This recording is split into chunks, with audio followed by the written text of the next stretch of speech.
Great to be here again today with Mark Lefebvre, and we're going to be continuing on with our discussion about the psychedelic conversation between Jordan Peterson and John Vervaeke. Last time we got together, we were up to minute 18 or thereabouts, and Mark, you've got good notes here. So for those who haven't been listening so far, Mark is sort of the cultural informant about John Vervaeke's point of view, and I'm kind of the cultural informant about what I think is Jordan Peterson's point of view, or what he's looking for anyway. So we're going to try to tackle this conversation and see what we get out of it. Take it away, Mark. Sure. So yeah, I think in my notes, where we left off was this whole section of John saying, no, this is fun, and they are going back and forth. And then John has that nervous laughter, which I'm kind of used to, because if you watch the meditation series that he did live, for example, so it's very different from his recorded lecture series. He does nervous laugh or giggle or whatever it is quite a bit, and he knows this, so he self-corrects. No, don't take my laughter as a bad thing, right? And then but again, John is running away from Jordan's frame, right, constantly, and Jordan's constantly sort of dragging him back. And then at this point around 1814, Jordan's like, well, what do you think of God the Father of the interpretation? I just laid on you, man. Which is just it's so cool, like two buddies talking, I just laid this on you, man, which it was very, very flowy, right, in some sense. And John, without skipping a beat, talks about reading about Christian Platonism, right? And he ties that to the talk with Jonathan Pageau, and he says Pageau's got a lot of Platonism in there. And JBP, Jordan interrupts, right? He says, yeah, well, have you read The Immortality Key? And then John's like, no, I haven't. And he says, oh, you need to read that, Tracking the Use of Psychedelics. And through some fluke of the universe, Paul put out his video based on that author's little cartoonization. And Paul, I literally just finished it. Paul just rips it to shreds. Oh, he did. Appropriately. I'm going to post it on Facebook because it was so good. It's probably the best critique, and Paul does a lot of good critiques, but I'm usually behind his critiques going, you missed this, not this time, man. He found almost every flaw with this crazy argument the guy was making. So I don't know how we ended up at this point, by the way. That's very strange. Well, nothing to do with psychedelics. I just want to intervene here a little bit. And I know my background in philosophy is minuscule, okay? Anything I've ever picked up about it, I've picked up from watching these guys talk. And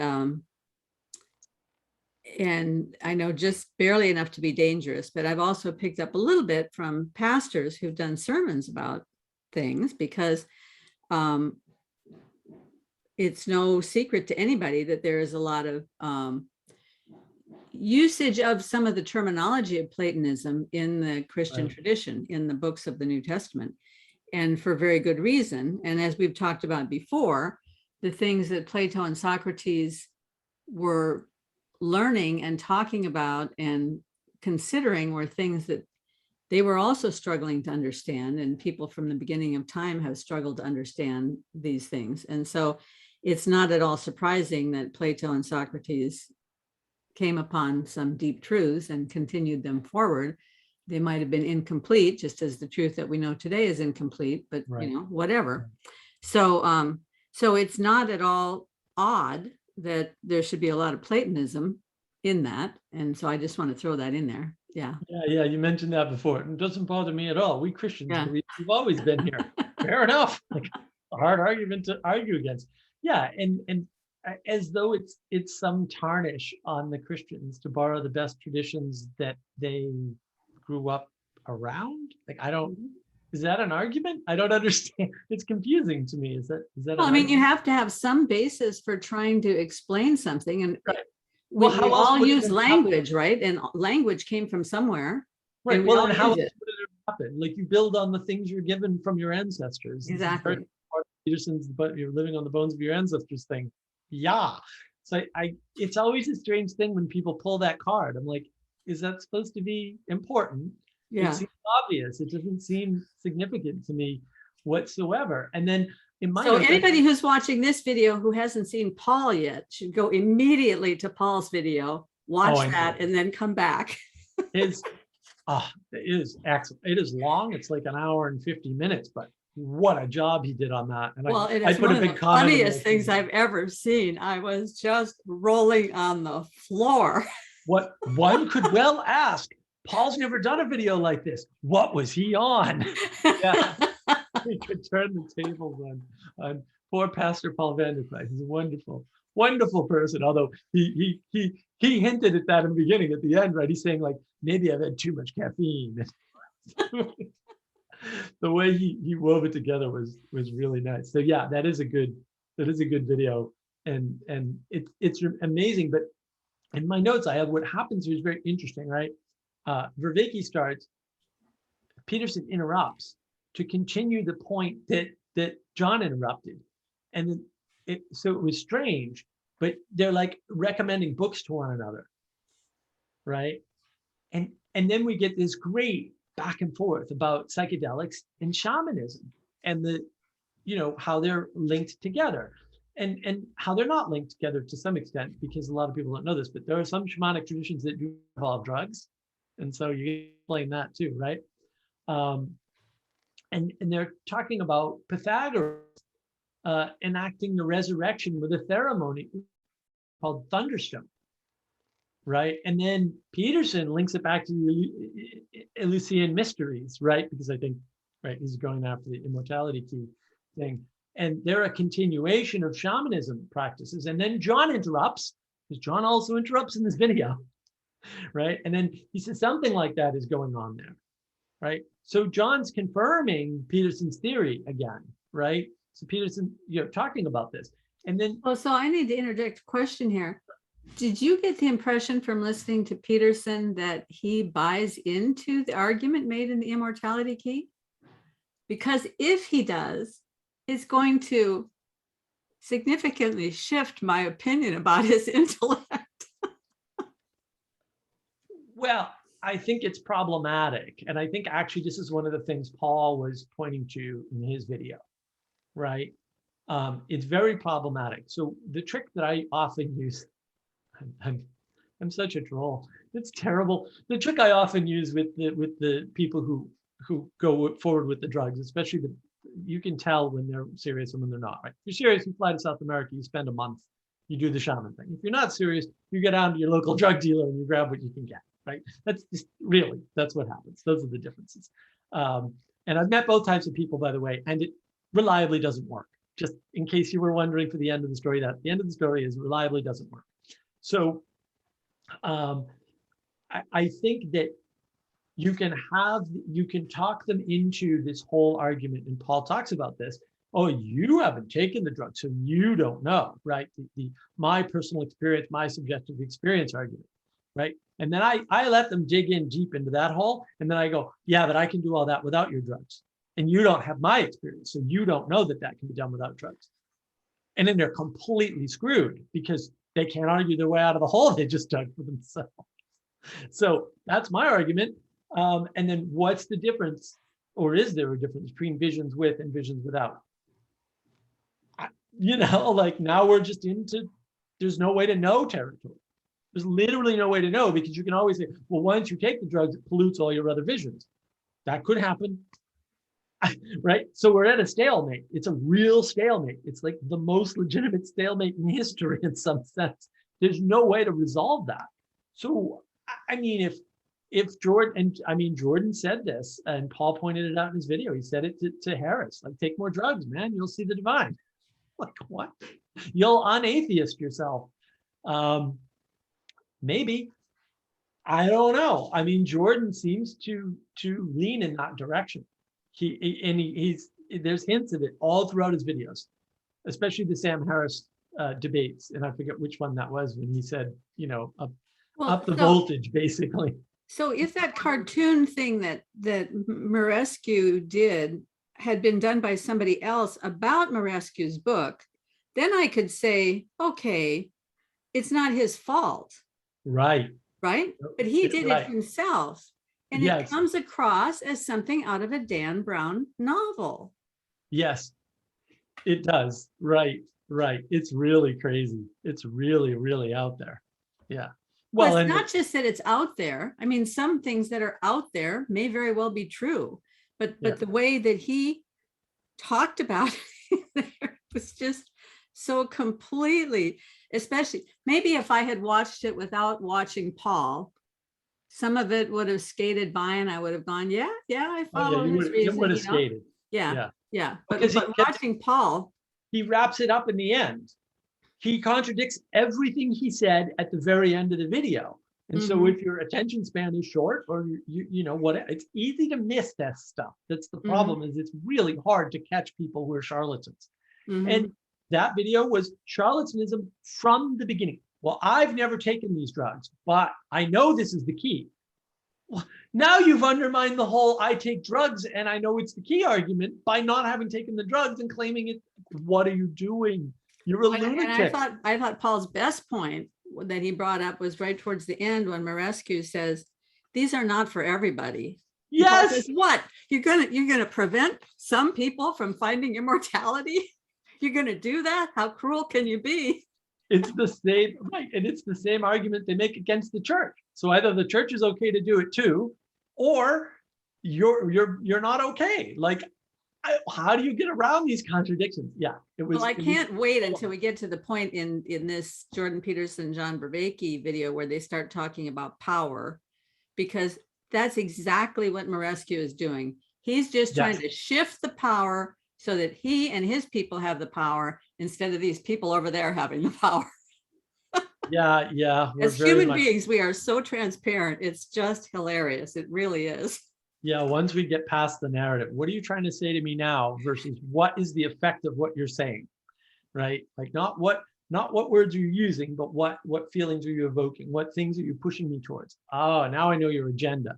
Yeah, it's a very, I have a video coming out on that on my YouTube channel. It's a very tricky thing. Give me a link to it. Yeah, we'll link to that. Yeah, so yeah, it's sort of tricky to tease these things apart. Paul does a great job, and to some extent it's right up this alley, because John is very much, going back to Neo-Platonism to try to say no, we can get everything Christianity has if we just don't go off the rails the way Christianity went off the rails. And he doesn't define any of this stuff, by the way, at least as near as I can tell. I haven't heard him define like what's wrong about religion other than dogma, which he seems to have backed off from, by the way. And then Manuel and Jules and I talked about that in a talk at some of the AftMC Discord YouTube channel, right? Where we pretty much say, no, you need things like dogma and credo. Like you need to jumpstart the system, and then you need to get out of them, but you need to start there. Otherwise, there's no starting point, right? And that's very much a problem for these things, this starting point. And then John right here goes, Socrates can bring about the shamanic state through dialogue alone, right? And then Peterson interrupts again, because this is what Peterson's doing, right? I know what that means, right? It's like nudge, nudge, wink, wink. We've been there, right? And he says that, so do you, to John. Like, we know what this means. And John says, yeah, very much, right? And then he's talking about going through the practices with people and how he sees this, well, for lack of a better term, trinity of development in the course of these practices, like circling and philosophical fellowship, both of which I've done, by the way. So you can see these things unfold. Well, so let's go through the Trinity that he lays out, because we're not watching the video right here. So let's just go through the Trinity. Right. So what he says is, you start out orienting on one another, right? And then you orient not just orienting, but you begin to enjoy or find meaning in the relationship with one another, the psychological relationship with one another, I think is the way he put it. And Jordan Peterson says, absolutely, for sure. Yeah, he says first they orient to another, then they orient to the logos. Then they find an intimacy with the logos. And that's when Peterson interrupts and says, what do you mean by that? And he says what they do is they come to find that not only are they in relation to each other, but they are in relationship to this Geist or logos that's happening in the distributed cognition. And this is, Vervaeke's term for this larger way of thinking, which, yeah, absolutely. I prefer to call it outsourced because it's also outsourced. And it's important to realize that if you're giving some or all of your cognition to something, maybe you need to know that you're doing that, because maybe it becomes corrupt and you don't notice and you fall into an ideology or a cult. So when you listen to these two guys talking about that, the Geist or logos or distributed cognition, they're talking strictly about the connections that are made amongst people outside of our minds as we are connecting with others into this what they call it, the world consciousness, or the the larger mind or whatever. They're speaking strictly materialistically. Is there anything else in the distributed cognition with those minds out there other than when it's the logos? Is it just all these distributed minds talking to each other? Right. Yeah, it's not. Right. It's very, so he's using the Neo-Platonic. So it's I think it's the nous. And I'm not very well versed with this, although I'm going over that Cultivating Wisdom course that John did, right? So I went through that, and we're going through the book again, the Wisdom of Hypatia. The world nous, I think, is what the world mind, right? And then, okay, all this stuff is out there. So what the Neo-Platonists seem to have done is they took this model of what people look like in societies, and then they extracted it up one layer into Platonic forms, right? Into the ideals, and said, okay, well, there's all of this stuff up here, only, it's in that nether realm, right? That extra non-material realm. John very much uses all that. And I think that's what he's talking about, is you get into the third thing, is you get into the Geist, which is bigger than just the logos and just the being with the people, right? It's okay, all of that. Okay, wait a minute. Bigger than just the logos? That's well, to him, because the logos is just the word, right? Just the word. Right. That's the second step. And then he's positing the third step. So yeah, so I can't remember who it was recently who said that he became disappointed with Christianity and walked away when he realized that Jesus was just the word. Right. And I said, maybe it's because you don't really understand what's meant by word. Right. So to John, with each other is one thing. With the logos is something bigger than with each other, in essence. And then I think what he would invoke here, and I don't know, is his transjective. And he's saying, no. Then they see all the relationships, and that's the third But he thing. does talk about that. He talks about the transjective being the patterns that you begin to see through all these interactions, right? And Jordan starts talking about that as being, oh, you mean reflecting.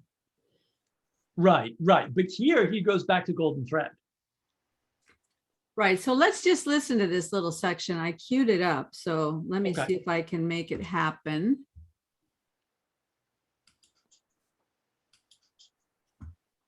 So you can see it, right? Yes.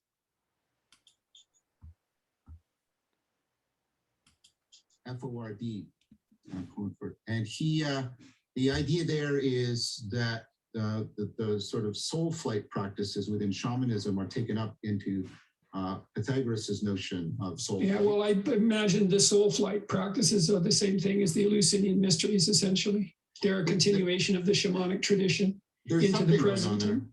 Well, that's the thesis of this book, anyways. What's interesting to me is, that Plato represents Socrates as being able to bring about that state in people through dialogue alone. I know what that means. Yeah. And so do you. Yeah, very much. And when I see people in these practices, what happens is they first orient on each other, then they orient on the logos. They find an intimacy with the logos.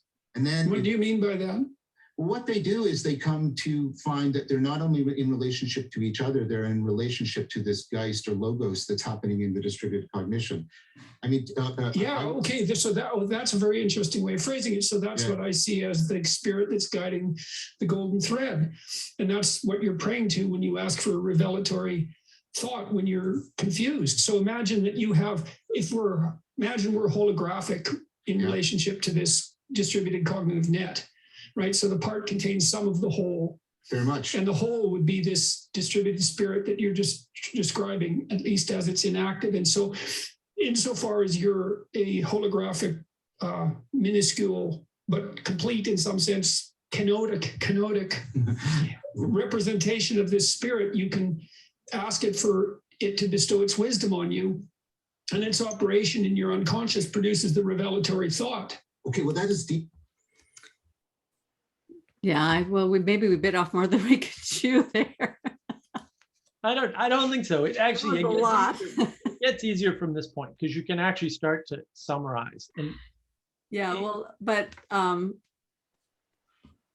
wanted to especially get on that part where he talked about the golden thread, and then he says that's right after the golden thread comment that's the revelatory. Right. Do you have that comment written down? Because I was trying to hold on to it and then I went too far in the video. Yeah, golden thread. And that's what you are praying to when you ask for a revelatory thought, when you are confused. So imagine that we are a holographic net. Oh, yes, the holographic net thing. Yes. Right. And then Vervaeke is, the holographic net for Vervaeke is this hyperobjects. That those two things seem to be roughly talking about the same concept, hyperobjects and holographic. Well, okay, so tell us what Vervaeke means when he says hyperobjects. So he's getting that, I forget where that comes from, but it was one talk he did with somebody who's already coined it, or they were talking about somebody that had already coined this concept. But it's basically, it's the same as this transjective, roughly speaking, right? You have two things, and the interrelationship of the two things bursts the third thing into roughly what corresponds to a higher dimension usually. Right. And then that's why people, especially the scientific people, like to invoke meta. If we go one dimension up, right, and this is true in math, if we go one dimension up, these problems become easy, these impossible equations become possible. Yes, but you create a bunch of problems. And that's why I always say, like, don't go meta unless you absolutely, like, you've got to be positive you have to. Usually it's better to deal with problems where they're at than try to create more problems by going one layer up. And I think that's what they're both on about, is the third thing for Vervaeke is that realizing the relationship with not just the person, not just the logos, but both together, and how that's intertwined with you and the distributed cognition and the holographic, right? You're following the golden thread into the holographic space, sort of a thing, right? So in other words, this is being able, it's all connected with being able to see the patterns. That's how I would couch it. Yes. Okay, right. I mean, because that totally makes sense to me, just from the standpoint of when I'm painting and I can't see a way forward, I add a bunch more chaos, and then I begin to see patterns in the chaos, and then that gives me a way forward. So in a sense, I'm sort of going meta, right? I'm creating more problems for myself, so that I have more information to work with, even though the information might be contaminated by all this chaos. It does give me more information. And I think that's the same thing you're talking about. When you create more problems for yourself, it also, so that's a very interesting thing about life, because sometimes you don't really begin to see a way forward until your problems proliferate to the point where you have no way back. Right. Well, and this ties back into the psychedelics, interestingly. So the note I have here is great use of the word orient, because that's exactly what's going on, orient. And that's, so I have a slide deck series, actually I'm going to add to it. But I have a slide deck series on my YouTube channel, and orientation is in that slide deck as an important part of having better models for understanding the world, right? That's what the slide deck's about. How do you see other people's modeling, and how do you, enhance your own so that you get a better, grasp on the world? And that's very much what they're talking about here. But it's interesting because these drug experiences work better by the admission of people who take them.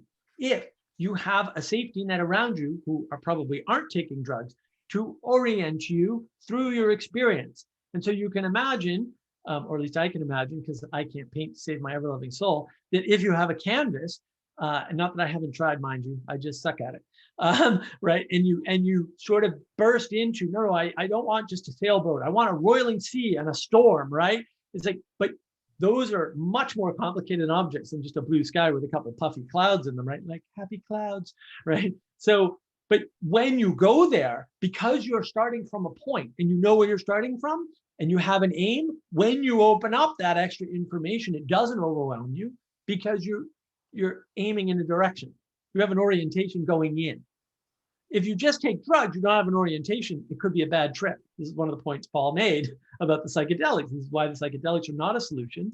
They have been used before for thousands of years and they don't work because they've had thousands of years and they still haven't worked. You'd think people would pick up on that. We've been doing this for thousands of years and it hasn't worked. So, well, I mean, in the studies that are being done now, the studies that are especially compelling are the ones where someone takes one microdose of psilocybin and their depression is cured. I mean, nothing else will cure depression, but their depression is cured. But when they do those studies, they have somebody with them for like 2 solid days. It's not like you just have somebody helping you orient while you're on the trip. For 2 days, you have a person working with you through the whole thing so that you don't get lost in there. All the studies I know, and I'm sure that there are studies like you're describing, all the studies I know are starts with a 1 to 3 month intervention of therapy, usually like twice a week, like not even, some pretty serious therapy. And then microdosing, more than 1 microdose, right? And then care afterwards. Mm-hmm. I'll buy that. And I'll also buy that happens without the drugs because that's also in there. Mm-hmm. The drugs make it quicker and better. I can't rule that out, but you don't need them. That's clear from the research. You do not need them to get that effect. So that's where so there's a danger, right? Mm-hmm. There's a non-zero risk, but you don't need them. So, this goes back to nothing to lab. And, do you take a 1% chance of breaking your arm, or do you take a 30% chance of breaking your arm, or 1% chance of dying to get the same thing? Yeah, I'll take the 30% chance of breaking my arm, please. Right? Like, that's the way people make decisions in real time. So, so it's interesting too, because John goes on to say, well, all of this is deeply convergent with the cog sci that he's bringing in. And Peterson's like, that's great, good, right? Because this is what he's looking for. He's looking in this conversation to have his theories validated, his thesis challenged and still stand up, right? Or have somebody say, no, you're absolutely right. And John almost never goes to the "you're absolutely right" thing for reasons which, are maybe we can guess at, but we certainly can't get at. And they go into this whole distributed cognition thing, and how that ties into books and like this. Peterson keeps dragging it to spirit, and John keeps dragging it back to the science, right? And they invoke Trinitarianism here, right? And Peterson's like, I'm in combination with the spirit and my own, right? Like, it's probably what the sun is, and SON. It's like, oh, okay, right? And then, he invokes this Trinitarian spirit, this combination, the incarnation, right? Particular time and space, and that's what you bring into the dialogue. And they're very much exploring here, very much, it's a good flow back and forth, right? And let's play with that, right? And John loves play. So, somebody invoking play. And then they wanted they seem to have 2 different points of view on what play is, though. Jordan thought play meant that he got to talk about his thing. And then John says, well, no, I thought play meant that I get to talk about mine. Yeah, you can interpret it that way. Yeah, and this goes back to status and whose channel is it, and who has more followers, right? And who's got what agenda, right? Like, oh, John's agenda is talk about his work. Fair enough, right? But Jordan's agenda is get answers to Jordan's questions. And fair enough, because So John can do that. when Jordan said that, so that's the, let's say that's the, what did he say? Not the spirit of the sun. Did he say the spirit of the sun or the image of the sun? So it's like reading a book. I mean, I have this distributed spirit in my head, and I'm the combination of the spirit and my own. And John interrupts, well, yeah, that is the extended mind. Well, that's probably what the sun is, John, in the Trinitarian spirit, is that combination, because that is the incarnation of the spirit in a particular place. And So John tries to interrupt there too. The extended mind then is the incarnation of the spirit. Is that what he meant? Or did he mean this whole thing about his own distributed spirit and all the books he's read? And distributed spirit in my head is how he starts it. Okay. So that's what he's talking about. And, and he even apologizes in this section for interrupting. He said, but that's what I do, right? He says that explicitly. So Jordan's not unaware of what he's doing. He knows what he's doing, and he doesn't care because he's got a mission and he needs these questions answered. And fair enough, because he's on another plane entirely. I mean, he's got something else completely in his mind when he says, "Oh, that's the spirit of the golden thread." I mean, that's like this huge leap to make from what John was talking about. Maybe. Yeah, Okay, John doesn't want to go there. Huh? Yeah, John doesn't want to go there. Like, if John had a corollary for the golden thread, he'd be putting it out there for sure, because he just doesn't want to go there. But I see this very much as Jordan continually trying to drag John back into Jordan's frame, which is semi-religious, if nothing else. Like, so what is Jordan's frame of the golden thread then? Yeah, well, if I had to guess, which apparently I do, what John would go after there is intelligibility per se, and then that would tie into from my very limited understanding of Neo-Platonism, that would tie into intelligibility of the universe, the world mind, and so that's probably where that would map onto Neo-Platonism. Just thinking about it quickly. So again, with intelligibility, when John is talking about intelligibility, is that the same as when Jordan is talking about lining up with reality? Yes. Yeah, there's a lot wrapped up in intelligibility, right? Because when you're talking about intelligibility, what are you really talking about? You're talking about true patterns in the world, in my opinion. That's what you're talking about.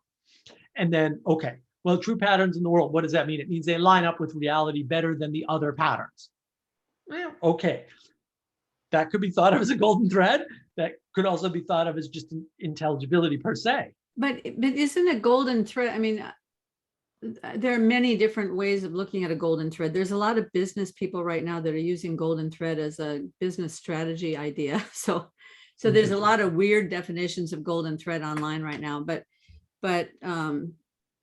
part of the old way of looking at the golden thread, I thought, was something that is akin to what Jordan talks about when he says there's something out in front of you that glimmers, that draws you forward, and that's really your future calling to you and telling you what to pay attention to.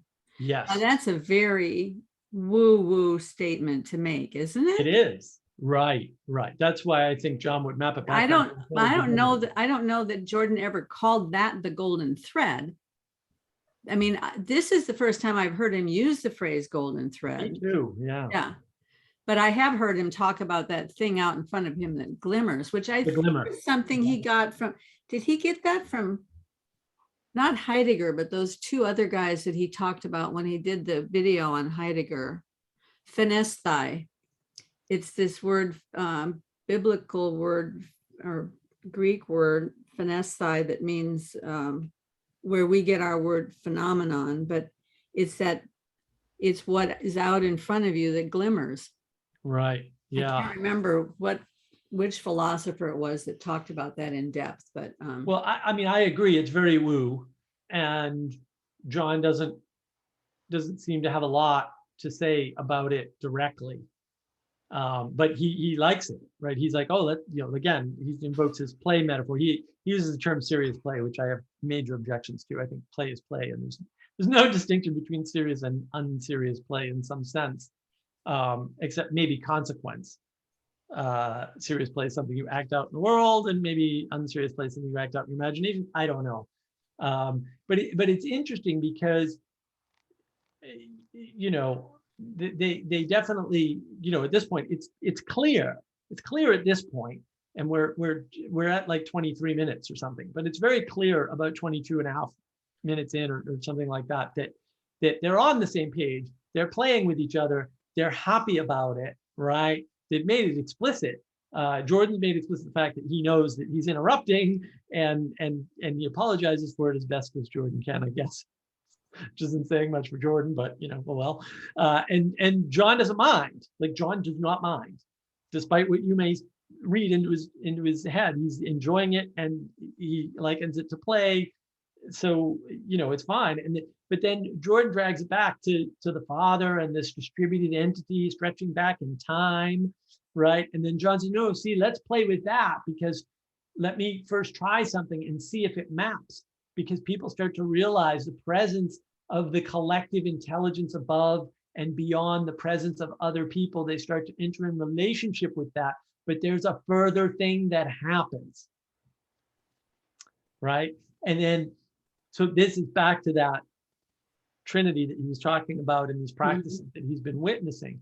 And then Peterson interrupts again, right? So maybe that's the spirit, that thing that's inhabiting everybody at the time, right? So that's akin to the Son and akin to the Father, but it constitutes that distributed space, right? And Vervaeke says, and so what I think of it as the Neo-Platonic one, right? So he invokes Neoplatonism, and you know, again, I think that goes back to intelligibility.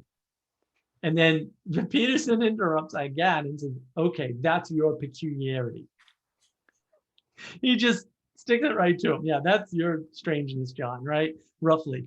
And I think that's funny, right? Because they're both sort of poking at each other, because John to some extent is going, no, you don't need to invoke all that woo-woo stuff. You can just use the Neoplatonic one, which, let me tell you, from all the descriptions I've read about it, is as woo-woo as it gets. It's very panpsychic, right? And then Peterson goes, yeah, that's just you being you. So they really are toying with each other at this point. I mean, it's very clear that these are two friends who are used to each other going, now that's your thing, now that's your thing, right? And just making fun of each other in a very playful way. With a big smile. Into this a little bit later when which we haven't gotten to yet, but when Jordan starts talking about love, truth being a servant of love, and then he goes on to say that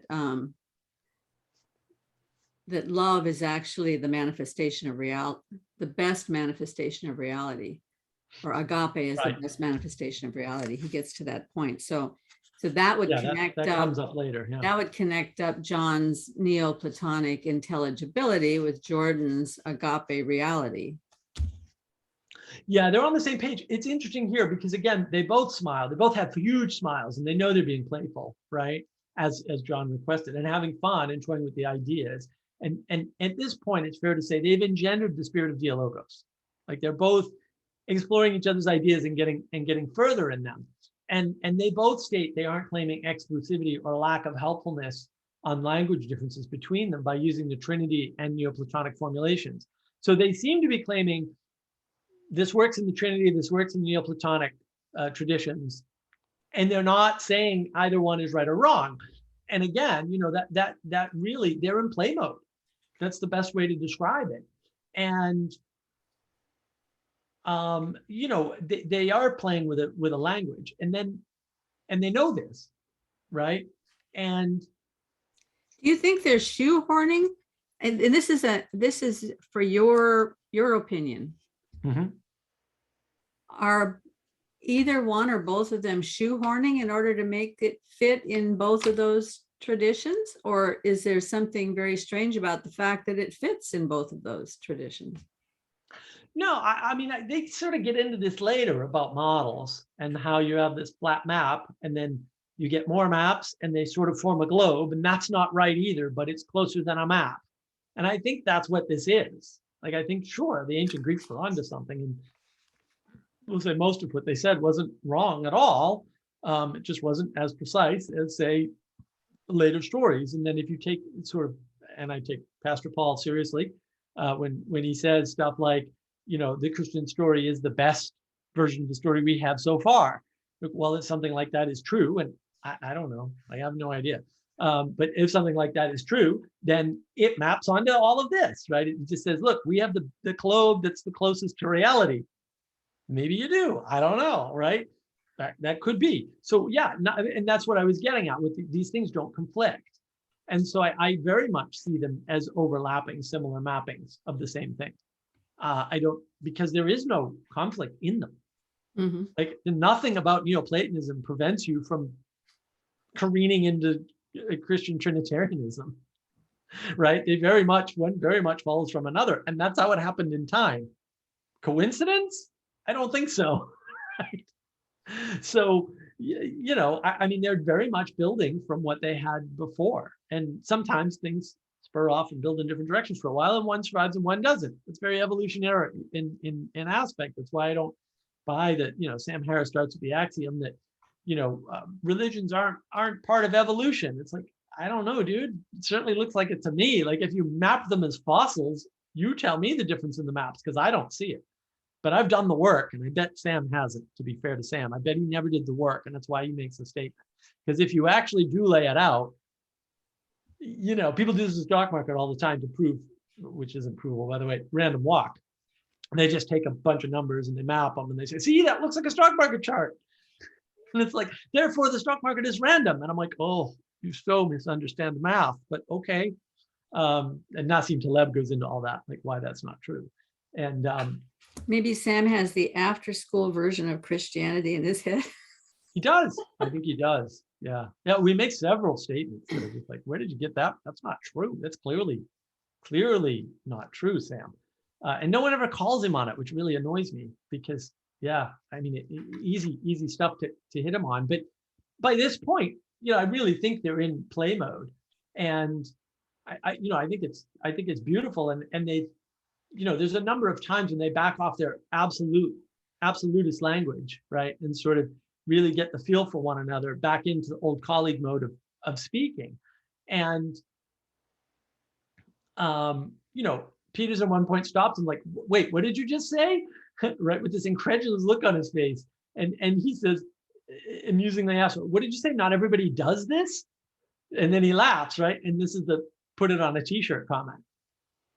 Right, but he's already been poking John, and John laughs here too, right? Pretty genuinely, probably for the first time in the conversation, and Jordan kind of howls with laughter because he thinks it's funny, and like I thought it was funny. The t-shirt comment to me was hysterical. It was completely hysterical to me. I laughed every time I see it. I laugh. Not everybody does. Not everybody gets a transcendent experience from one of these things. So. And just for a little background, like we're doing a lot of John's practices on our server. So we see this, like I've seen this stuff. Some people come into the group Lectio Divina practice, which, is based on John's practice. It's actually something I developed with Ben on our server, Ben Ang. And we sort of developed this group practice together based on what John was showing us in his private practice of group Lectio and his lessons. And people the first time around, some of them, you can tell they're not with us, right? They're not there. And then usually the second time around, they start to hone in, right? And then they're like, wow. And that, our group Lectio practice, although we haven't been doing it lately because we haven't had enough people or we've gotten derailed or whatever, but our group Lectio practice is pretty wild. Like it's like, that's like my number one thing. I love that practice because we read poetry and then prose and things happen and they're very strange things. So I don't have words to describe them.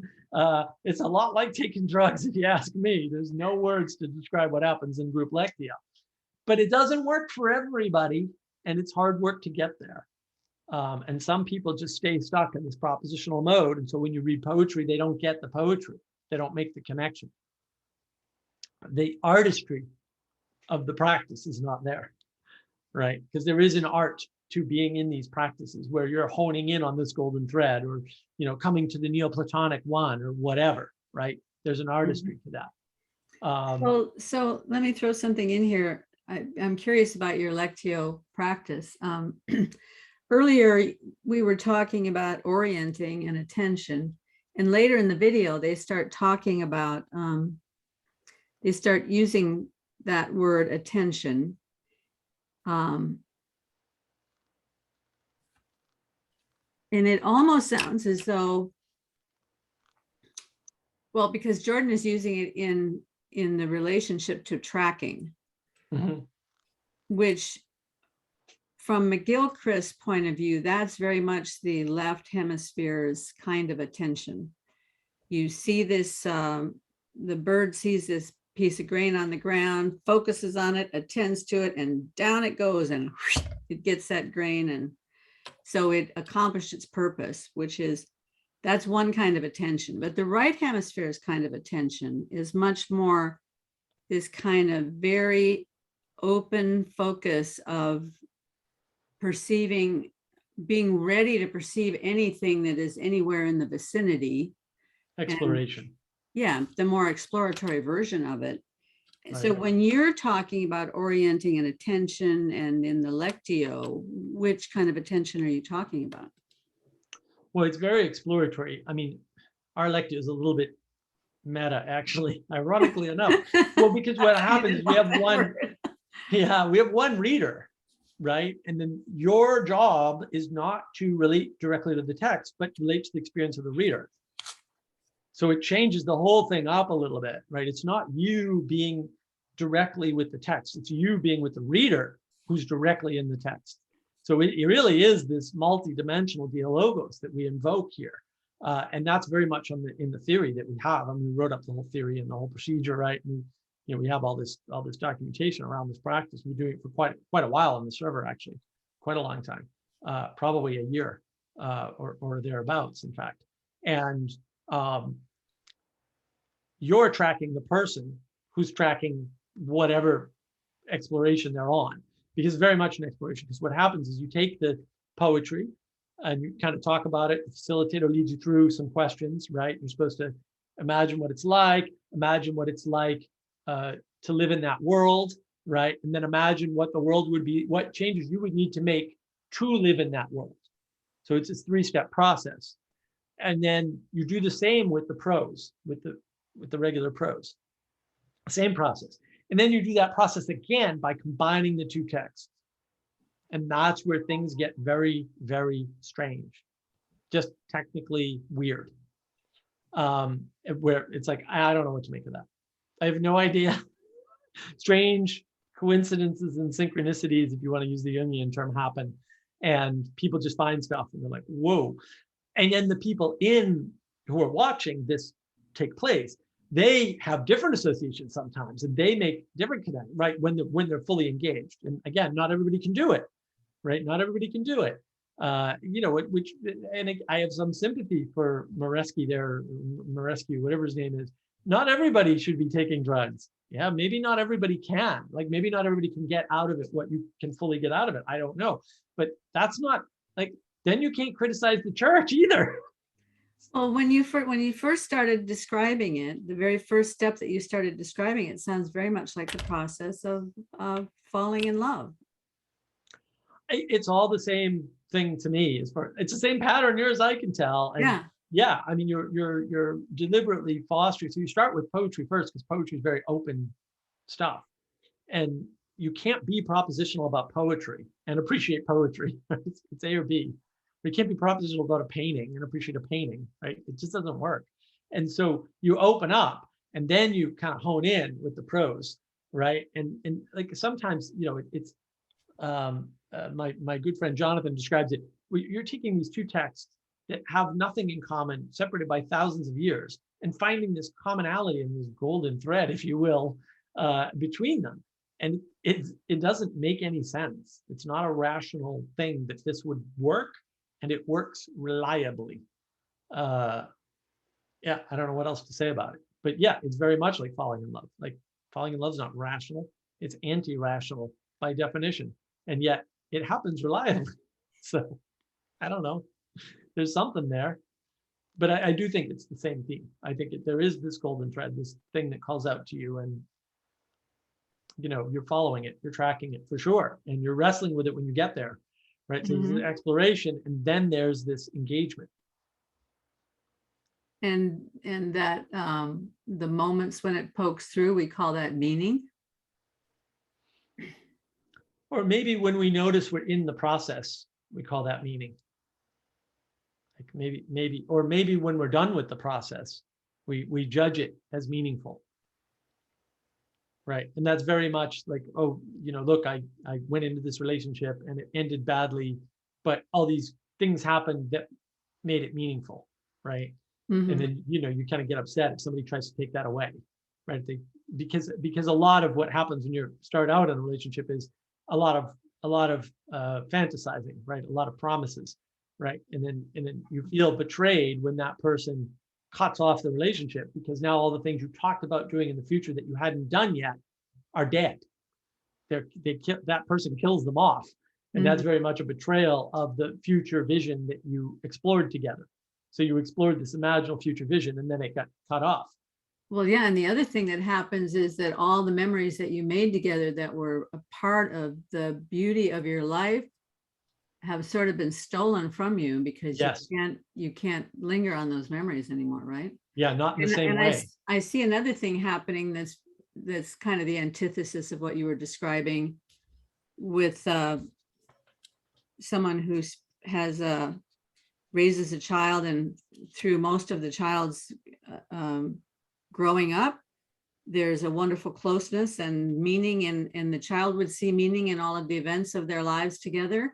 And then they go off to college, and the story gets rewritten for them in college, and they're told that all those things that happened in their home were somehow some corrupt power move or something, Right. And that really you're reframed, and your childhood now is full of all these bad memories. So you go off to a therapist, and a therapist, when these memories get brought up, it has this meaning and that meaning. And so it really, whatever happens next is what has the power to rewrite what happened before, which, now we're into the whole postmodern conundrum of they're right about an awful lot of things. Well, actually, I don't feel right about anything. I think that they make obvious statements, and they're obvious. It's like, okay, but it's the conclusions, and it's the idea that critique as such was invented with the postmoderns, which seems to be what some of these defenses boil down to. And I'm like, I don't know what history books you're reading or not reading, but critique has existed a long time. The postmoderns weren't even the first, second, or third people to come across this concept. And history's full of critiques, right? History's full of revolts from the peasants and all the rest of it. Only real ones, not the imagined ones that the postmoderns sort of gin up in your head. But yeah, this capacity to rewrite these, meaningful things. I mean, that just happened to me recently, right? This relationship dissolves, and it's like, what happened? Oh no, I had all these things in my head that were going to be wonderful, and now they're gone. Like all those possibilities have been cut off. And I think that's why people get back into relationships, right? Even though they, even bad ones, because a vision, even if it's a bad vision, might be more comforting than no vision. That might be horrifying. And so you can see how people get back into bad relationships even. Right? Because they want that golden thread, even if the golden thread sort of leads them down a bad path. Like, and that's the thing is they invoke in this talk the psychological intimacy that happens. That logos intimacy is what John calls it, right? And some move through that into this whole idea of what's possible, right? And this he invokes intelligibility, in fact, and says the most profound access to the way reality is realizing itself. Right? And again, that's that third thing he was talking about in the beginning. So it's your connection with others, your connection with the logos, and then connection as such, connection with intelligibility. So he actually does say it here. Intelligibility, that's related to the golden thread for him, right? And then, right, Peterson says us space, we space, reality, and John ties it all together in the Trinity for him. So John does occasionally go back into Jordan's frame, at least temporarily, right? But it wasn't that the spot at which, after John kind of tied it back together, Jordan was speechless for a moment and said, I'm going to have to process that. I know he says that a couple of times, but yeah, I think in my notes, I have this is a whopping claim by John, right? I don't think I've ever heard him make a claim like this before. It's a new formulation, but maybe the concepts are there, but not in that form. And I haven't heard all his most recent stuff, but Peterson goes in and well, I think you probably lost me to some degree with that last move. So maybe, and John's like interrupts Jordan again. So, and then Peterson continues, I can get you to lay it out a bit more. So yeah, I think he was speechless there, at least on the, in the video. And then John says, yeah, so what people start to do is in relationship, the way logos is unfolding, they start to see a pattern of how things can unfold, right? To our point, this is the pattern and makes sense. And then they see that maybe this pattern ultimately discloses reality to them. And that's how they start to think. And that's a pretty strong claim. That's how they start to think. Like so there's a higher level of patterns that you're seeing in this relationship, right? You're making these relationships between things at different layers of reality, right? Or different layers of analysis. Well, the thing that strikes me about that whole conversation is that they're focusing almost all of their attention right here on dialogos, on the talking together. Right. Right. But probably 95% of discovering what reality is based on the actions that we take that have both positive and negative consequences. Not just the talking, right? It's a strange claim for John in some sense, right? Because later on, he's going to go through his 4 Ps in a new way, where he's going to put participation at the base of everything, right? And he's before put perspectival at the base of everything. So, but he lays it out in a new formulation to the best of my knowledge later on. And when you say he lays it out at the base, I thought when he was talking about it, he went like this, and then he said perspectival. You mean? Well, we'll go through it. It's in my notes, right? Okay. That section. But the point being participatory being at the top. I thought he laid it out with participatory being at the top. Not when you say at the base, what do you mean by the base? You mean the foundation, the first? He starts with participation and ends with proposition. And that was the first time I heard him lay it out that way. Okay. He's been playing with this idea for a while in terms of laying them out that way. I thoroughly disagree with all of this, by the way. I think I don't like his model, right? We've rejiggered it a bit on our server. As we went over in our first video. And we have more now, obviously. We've been working with these ideas for a long time. But also, I don't think they're in a hierarchy at all. I think that's crazy. And the latest is, it's not 4 types of knowledge, it's 4 types of information. There's 2 types of knowledge. And this is what Paul's been on about for a while, actually. And I'm not sure we're behind Paul or Paul's behind us or anything, right? I don't know. We're all exploring this new mapping. At the same time. Well, since you're really an adept at this, at John's way of looking at that, I've listened to him talk about it many different times, and every time I listen to him, I can't find any space in what he says for the way it all seems to me. So I'm trying to figure out what it is that I'm thinking about, because I can't put one of his 4 Ps on it. But poetic, yeah, or parabolic, right? That's no.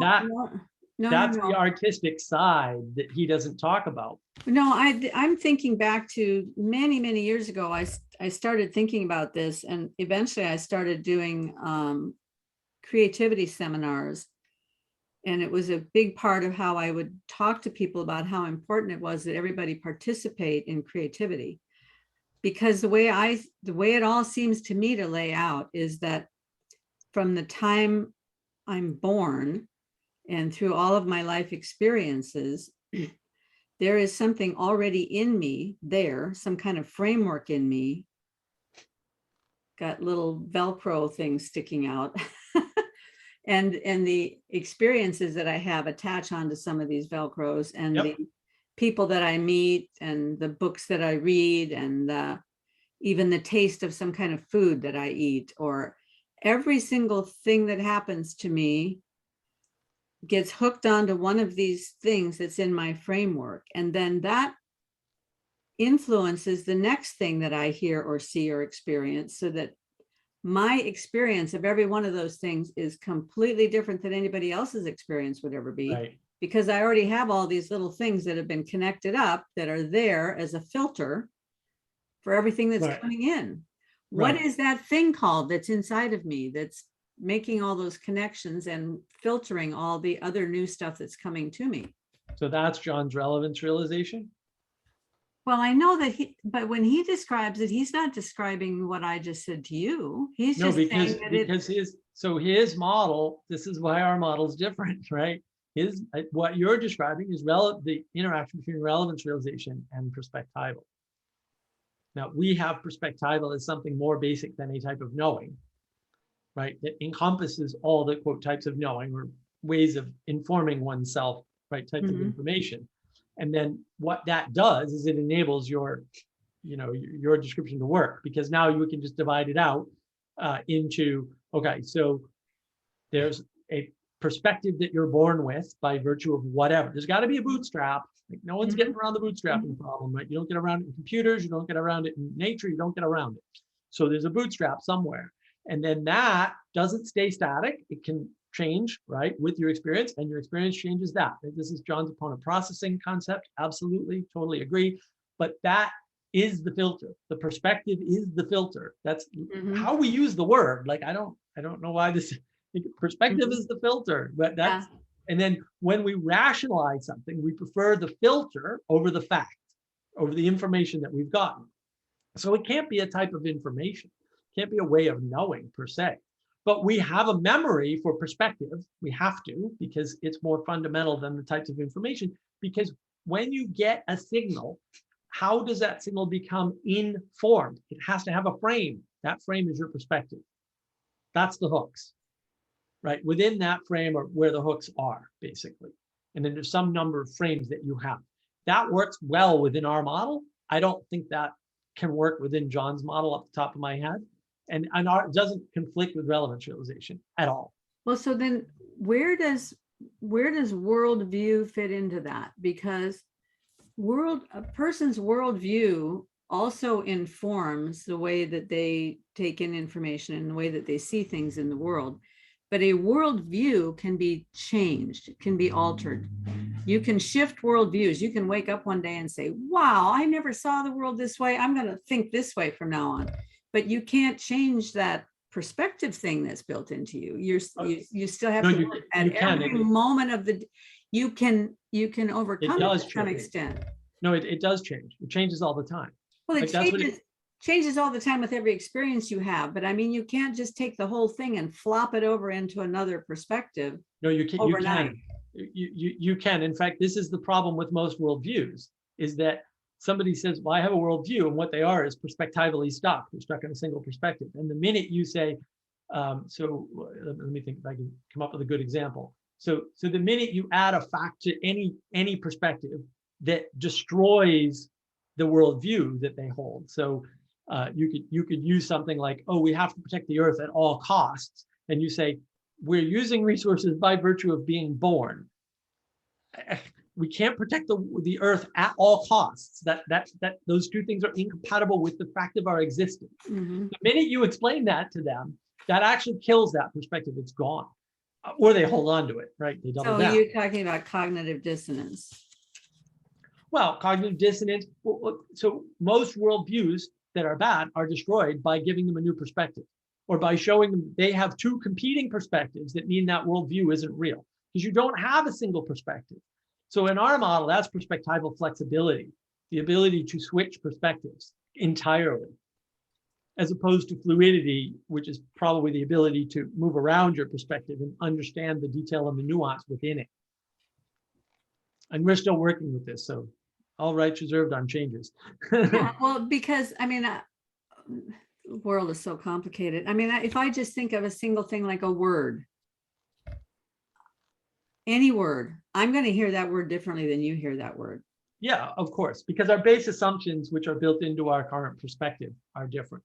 Yes. And then the negotiation of language. Even if we share the same worldview, we're going to hear a word different. Right, because perspective is the thing in the immediate moment.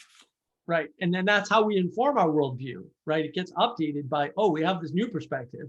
And then, oh, that means my worldview needs updating. And sometimes it does, and sometimes it doesn't, right? And then the whole process of language is the negotiation of a common enough perspective that we can communicate effectively, right? So, right, and that gets into, well, I need some of your context because words don't have meaning, they have content, right? And then the context, once you add the context, the perspective, then the meaning pops out. And then if our contexts, perspectives are close enough, then the meaning will be the same. And then we can communicate. So that all works well within our model system. I'm not sure if you can even do that with John's 4Ps model. I don't know how you would do that. I don't, fair enough. He's probably not trying to solve that problem, whereas we were very deliberately trying to solve that problem. So. Well, I noticed in this discussion that a couple of times John sort of floats over the 4E cognitive science thing and his 4Ps, but they don't line up, do they? The 4Es and the 4Ps? Yeah. So in the what are the 4Es in the 4E cognitive science again? Well, the E's don't line up, but the 4Ps are supposed to show up in cog sci, right? That's his claim, is that you can see the 4Ps in the research done by the cog sci. That's what he's fundamentally saying. And then whether or not or to what extent that's true, right? And then he lines it up to 4 types of memory, including the noetic memory. And so he says there's one type of memory for each type of knowing, right? I would say there's one type of memory for each type of information. And then there's probably another type of memory for perspective in our model, right? Which he doesn't have. So all of that stuff, all that mapping is there. But he does breeze over the cog sci quite a bit and just says to Jordan a number of times in this talk, like, oh yeah, cog sci backs you up. Which must be great for Jordan. Like, I mean, he says it almost every time. That's wonderful to hear, John. I'm glad to hear the cog sci backs me up. I'm not some crazy kook who's just saying postmodernism bad. Although he's also. I mean, part of the reason I guess I'm poking around in here is that a while back I had a conversation that I couldn't publish with a philosopher named Esther Meek, who was talking about what she calls covenantal epistemology, which is it's a way of knowing that she says all true knowing requires a relationship of love with the thing known. And so one example that you might give, this is a very simplistic example. Well, I'll give you a couple of simplistic examples. When you learn to ride a bicycle, okay, and I'm presuming that John talks about that as procedural knowing. No, that's participatory. I think that's participatory. Participatory knowing. Probably. Okay. Another example she gives is when you have a garden and you want to be able to take care of your rose bush. You first have to learn everything there is to know about that rose bush, and you have to kind of develop a relationship with the rose bush in order to care for it effectively. Yeah. And she talks about that as a way of loving, because you're acting in a loving way towards this thing that you want to know and that you want to take care of. And so these connections are made through this kind of knowing, which she calls a covenant. You're making a covenant with the thing that you want to know. So she calls it covenantal epistemology. N.T. Wright, who is a theologian, I guess. Well, he's a writer about theological issues, so I guess you'd call him a theologian. He uses the phrase "loving to know," and so I'm wondering, that's kind of a crossover, isn't it, in between participatory and procedural? Yeah. Well, yeah. I don't think John's stuff is as fleshed out, we'll say, as our stuff is it's because we have this whole signal theory model, right, where we're talking about discrete versus continuous processing and everything else, so that we can bridge that gap very easily, right? We say, oh, yep, there's all the stuff on over here, and there's all the stuff over here, and they're just different ways of processing the same thing. Okay, so what is this signal processing thing? What is that? So the signals come into your perspective, right? Your perspectival understanding, and that informs the signals relative to the frame that they're in, right? And that puts them in one of the 4 buckets of information, 2 on one side and 2 on the other, right? And what are those 2? 2 on one side. It's propositional and procedural on one side.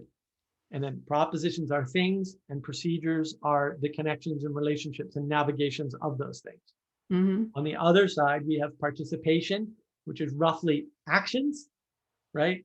Mm-hmm. And then you have the parabolic, or poetic is what we're calling it now, the poetic, and that's roughly the patterns that are allowable in actions.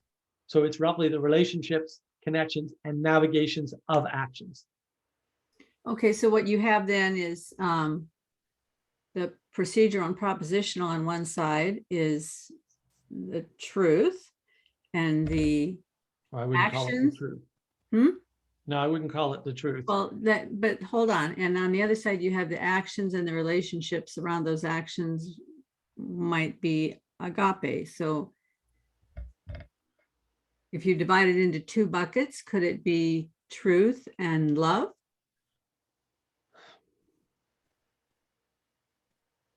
I would go with logos and love, but I wouldn't go with logos and agape maybe. But okay, that's what I'm trying to say. I mean, Jesus says, I am the way, the truth, and the life. And Jesus is identified with the logos. Jesus is the word. So the logos and the truth at some place in the frame are the same thing. It's very hard for us to see because we think of truth through a human filter. But if we're thinking of truth through a transcendent filter, there's some way in which truth and the logos are the same. And when he identifies himself as the truth, he also, the word he uses for truth also has the meaning of reality. So, right. So anyway, over here on this side, we have that. And on this side, we have love, agape. It's this whole relational thing, right, that you're talking about, and actions. Because the thing that got me when John started talking about his definition of love and his relationship with his girlfriend and his definition of love just in general, it's all very lovely. I mean, I kind of identified with Jordan and when he said, good luck with that, John, because what he's saying is true. I mean, it's true in the sense that that would be what everybody would aspire to on some philosophical level. But when you get down into the nitty gritty of what it really means to love a person through action and through relationships of those actions, it's very complicated and nitty gritty and filled with potholes and right. Well, and John's description, just to go over it quickly, right, is, well, there's a space in me that she can go to transform, and there's a space in her where I can go to transform, and it's a place that we can, explore and transform, by ourselves, right, effectively. So there's no interaction in his description. I'm not saying there's no interaction. Obviously, there is in real life, but there's no interaction in the description, which I find suspicious, right? And this idea of transform into what? And so if you're looking at propositions as, we'll say the propositional and procedural is a good way to navigate the material, objective, real space, right? But you can't use it to know what to do, right? This is the is-ought, Hume's guillotine, right? In order to do that, you need to, have a different way, right, of dealing with that, and that's the agape. Right. So what do you do with the material reality? You agape. Well, what does that mean? Well, you're agapeing with other beings, right? That's when it gets complex. Like, oh, if it's just me, it's easy. But when it's about other people, right, and other things, nature, right, and then you all have to point outside of the reality that you're in, right, the story you're written into, right. This goes back to the, right, Tolkien is all around Frodo, yet Frodo can't see him, but he's everywhere, but he can't see him, right? What are you aiming at? right? And this gets back to orientation. How do you orient yourself in the world? Well, you orient yourself in the world with agape. Agape towards what? Well, can't be your partner. That's not going to work, right? Well, that was the part I thought was kind of crazy, because I mean, I think of relationship with a wife and husband, and the transcendent is at the top. I mean, if you have that picture, then the more that you aim for the transcendent, each of you get closer to each other.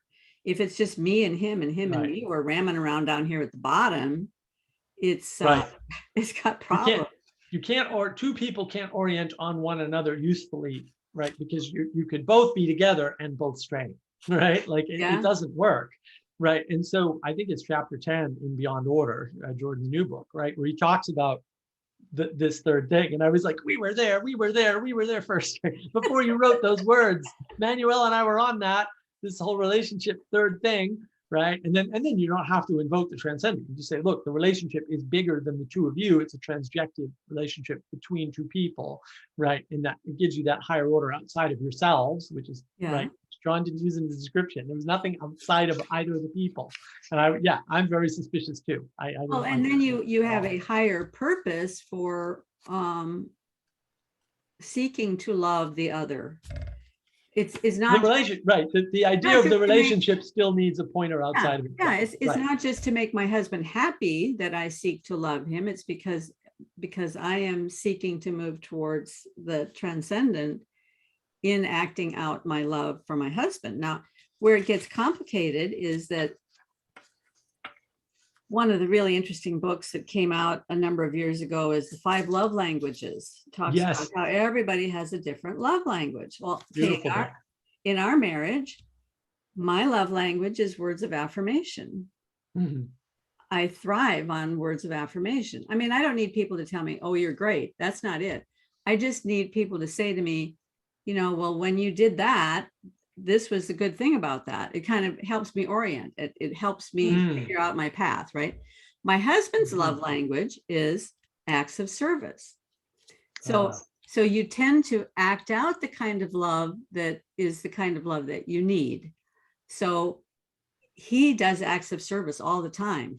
He fixes the house before I ever ask him to do anything. He gasses up my car all the time. He washes my car all the time. He takes out the garbage. He's doing all these acts of service.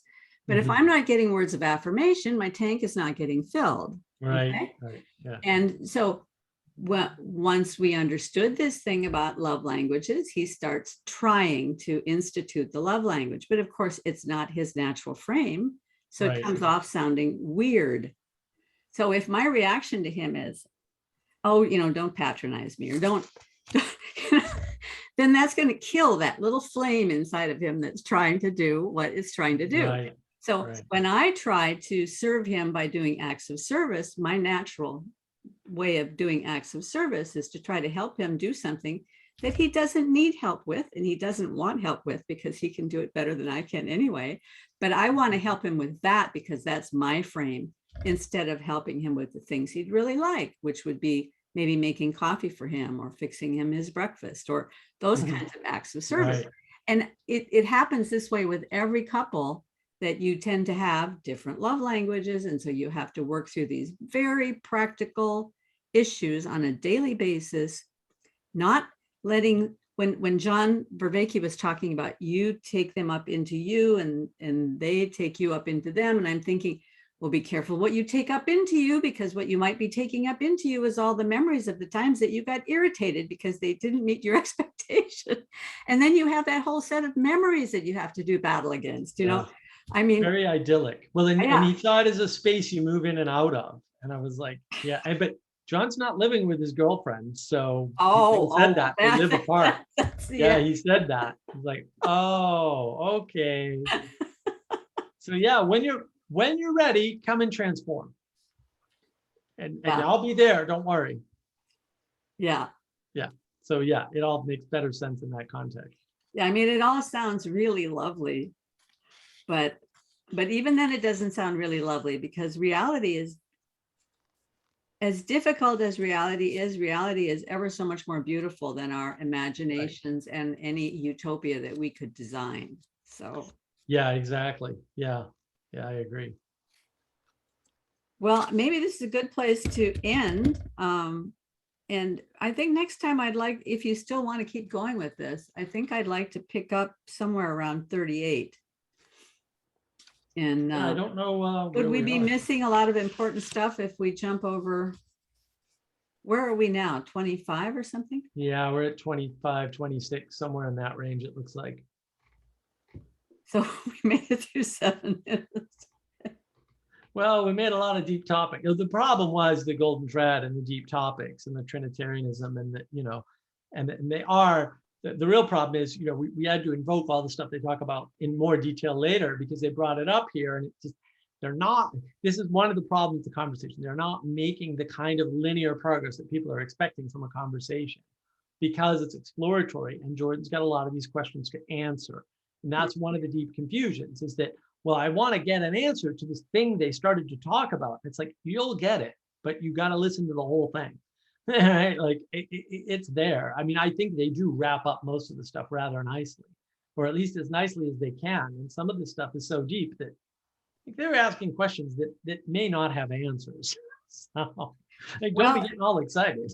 If we're going to go at this pace, we might need to do more than one a week. I don't know how you would feel about that if you have the time. I have the time for the moment. Yeah, whatever you want to do. I've got plenty of time. Okay, well, let's do more than one a week then. When you get back to me, let me know what would be a good day for you on the next one.